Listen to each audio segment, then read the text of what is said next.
So what you're looking at here is a Gibson Les Paul Tribute. This is the 70s Tribute. These got the mini humbuckers, which look pretty cool. Those mini humbuckers. And the reason I'm showing this is just because I liked the Relic job on this one.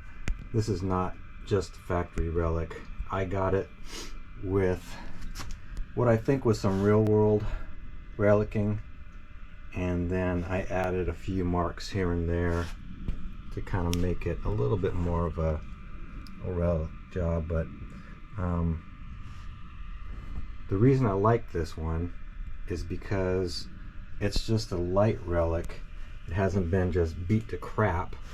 A lot of times when people get a guitar and they say, okay, I'm going to try and do my own relic, they take things a little too far, I think.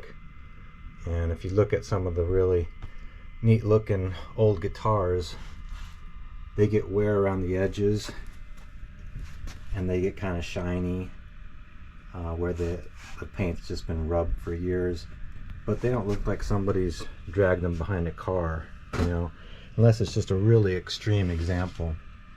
And you do see some things come out of the Fender factory called relics, where they've done just a crazy over-the-top relic, and that can be cool for kind of like a stylized kind of look, but it's not much of a real world look. What you're seeing here is just some light chipping in the paint, and see how the paint is just wearing away where the edges meet there, which I think looks pretty close to what you might see on a guitar that's, you know, 20 years older than this guitar actually is. Again, on the back, there's nothing crazy going on. There's some little marks around the edges. You know, you could have taken it further, always could take it further. You could make some of that belt buckle rash there in the center, perhaps. Sometimes I do that. This one, sorry, I had to switch over to the phone. The GoPro died there. But this one also could have, you know, had some more relicing on the hardware. A lot of times I'll do that using some chemicals and whatnot, but it's okay to do a relic and not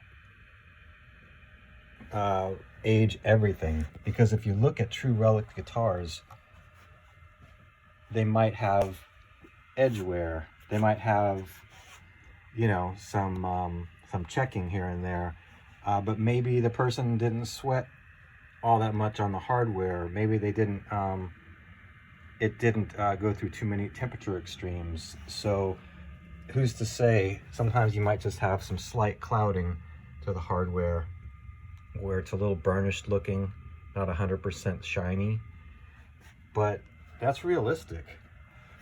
It's okay to have some chrome still shining and kind of offset with, you know, the edge wear. This one also has what they call greening, where I think it's like body heat, people say, is what can cause the change in color to the gold.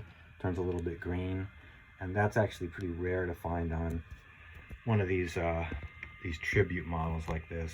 They usually don't get that, so I thought that was kind of set this one apart from most tributes. That's about it. Just a quick note on what's a pretty neat relic here.